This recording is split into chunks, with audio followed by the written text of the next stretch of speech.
आज की शुरुआत करते उत्तर प्रदेश के जिले फतेहपुर से। ये चेहरा प्रेरणा है। हर साल यूपीएससी की तैयारी करने वाले लाखों युवाओं के लिए कि अफसर बन जाएं तो खुद को जनता की सेवा में कैसे खपा देना है। ये शख्स सबूत है कि मुश्किलों का रोना रोने से वो हल नहीं होती, खुद रास्ता बनाना पड़ता है। नाम है रविंद्र सिंह, फतेहपुर के जिलाधिकारी हैं। अब खुद रविंद्र सिंह से ही सुनिए कि उनके किस काम की पूरे देश में चर्चा हो रही है। हमारे जनपद का जो हथगांव एक आकांक्षात्मक ब्लॉक है, उसके लिए हमने एक smart vaccination tracking system develop किया है। ब्लॉक में हमने एक कंट्रोल रूम बनाया है जिसमें एक पूरा डेटाबेस बनाया जाएगा कि कौन कौन से बच्चे हैं जिनका जन्म हो रहा है और उनके कब कब कौन से टीके लगे हैं, कौन से ड्यू हैं। इसके साथ साथ में एक एएनएम्स के लिए भी ऐप बनाई गई है जिसमें जितनी भी ड्यू सूची है वो उनके मोबाइल पे बहुत ही सहज रूप में उपलब्ध होगी, क्योंकि कई बार ये समस्या रहती थी कि ड्यू लिस्ट अपडेटेड नहीं रहती थी। तो इसके माध्यम से ड्यू लिस्ट उनके पास में अपडेट पूरी रहेगी। जब भी किसी गांव में वीएचएनडी सत्र होगा तो उस गांव में जिन भी बच्चों के ड्यू लिस्ट है उनके व्हाट्सएप पे अपने आप एक मैसेज 3 दिन पहले चला जाएगा कि आपके गांव में इस तारीख को इस समय पे वीएचएनडी सत्र है, तो आप ये डॉक्यूमेंट्स लेकर आ जाएं जिसमें आपको निःशुल्क टीकाकरण लगेगा। रविंद्र सिंह आईएएस हैं, लेकिन यूपीएससी परीक्षा पास करने से पहले उन्होंने आईआईटी मुंबई से कंप्यूटर साइंस में बीटेक की पढ़ाई की है। यही पढ़ाई उन्हें फतेहपुर जिले की सबसे बड़ी मुश्किल से निपटने में काम आई। दरअसल फतेहपुर में शिशु मृत्यु दर परेशान करने वाली थी। रविंद्र सिंह ने साल 2024 के सितंबर महीने में फतेहपुर के डीएम का पद संभाला। साल 2024 में ही फतेहपुर में शिशु मृत्यु दर के आंकड़े परेशान करने वाले थे। फतेहपुर में 2024 में करीब 88,000 बच्चों का जन्म हुआ। इस एक साल में बच्चों की मौत का आंकड़ा 3,444 रहा। मतलब औसतन रोजाना 241 बच्चे जन्म लेते और 9 की जान उसी दिन चली जाती। साल 2030 में रोजाना 10 शिशुओं की मौत का औसत था।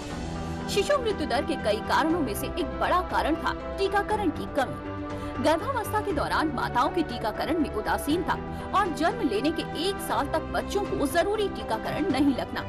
इस मुश्किल से निपटने के लिए डीएम रविंद्र सिंह ने किसी का इंतजार नहीं किया, बल्कि खुद ही कमर कस ली।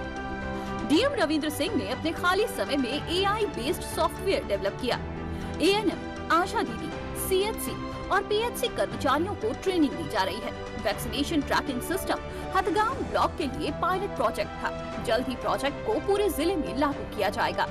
सॉफ्टवेयर से ग्रामीण क्षेत्रों में आंगनबाड़ी और आशा बहू को वैक्सीनेशन में मदद मिलेगी। 6-7 वर्षों में हमने 18,000 से अधिक आंगनबाड़ी केंद्र बनाए हैं, लेकिन बाकी जितने बचे हैं इन सबको हम एक साथ बनाने की तैयारी करें। क्योंकि देखिए, आज जो बच्चा कुपोषित है, यह जब तक कुपोषित रहेगा तो समाज के सामने चुनौती रहेगी।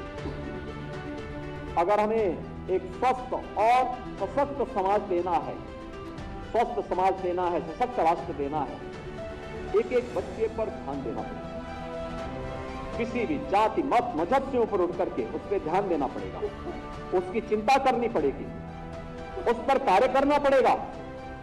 और जब हम इस अभियान के साथ जुड़ेंगे तो हमें 2047 का लक्ष्य भी याद आएगा। 2047 में प्रधानमंत्री मोदी जी के विजन के अनुरूप विकसित भारत देने में हम सफल हो पाएंगे। विकसित भारत के लिए हमें अभी से इसके लिए लगना पड़ेगा।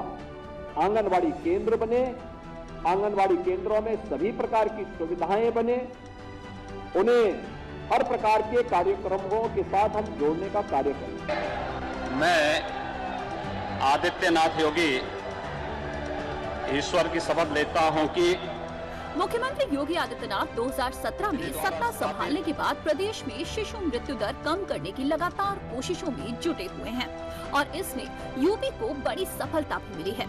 सैंपल रजिस्ट्रेशन सर्वे ने भी माना है कि उत्तर प्रदेश में अब पहले की तुलना में मां और नवजात शिशुओं की जिंदगियां ज्यादा सुरक्षित हो रही हैं। पहले यूपी में 1 लाख डिलीवरी पर 167 माओं की मृत्यु होती थी, अब वो घटकर 151 रह गई है। नवजात मृत्यु दर भी 28 से घटकर 26 हुई है। शिशु मृत्यु दर भी अब 38 से घटकर 37 हुई है।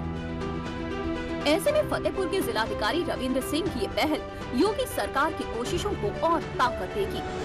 आप ये समझिए कि ये सॉफ्टवेयर काम कैसे करेगा और क्यों इसे नवजात बच्चों की जान बचाने में बड़ी मदद मिलेगी।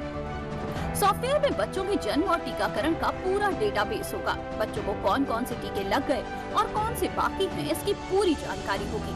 सहायक नर्सों यानी ANM के लिए भी एक ऐप बनाई गई है। गांव में जब ग्राम स्वास्थ्य पोषण दिवस के कैंप लगेंगे तो माओ को SMS के जरिए 3 दिन पहले टीकाकरण की जानकारी दी जाएगी। AI के माध्यम से हमने जो डेटा एंट्री है वो भी बहुत आसान कर दी है, जिसमें ANM सिर्फ अपना MCP कार्ड अपलोड कर दें, उसकी एक फ़ोटो, तो उसी से उसमें जो लिखी रहती है कि कौन सी वैक्सीन कब लगी थी, वो सब डेटाबेस में अपने आप अपडेट हो जाएगा। और जो पूरा एक एनालिसिस होता है, डेटा एनालिसिस, वो भी AI के माध्यम से कर रहे हैं, जिसमें जो पूरा हमारा डेटाबेस है बच्चों का, उनके टीकाकरण का, तो उसके एक सहज रूप से बिना किसी तकनीकी जानकारी के ब्लॉक के स्वास्थ्य विभाग के अधिकारी कर्मचारी एनालिसिस कर सकते हैं कि कौन से गांव में टीका अच्छे से समय से लग पा रहे हैं, कहाँ पे नहीं लग पा रहे हैं, कितना विलम्ब है, क्यों विलम्ब है और कहाँ पे टीकों की ज़्यादा ज़रूरत है। तो इससे एक ओवरऑल प्लानिंग में भी बहुत सहायता मिलेगी।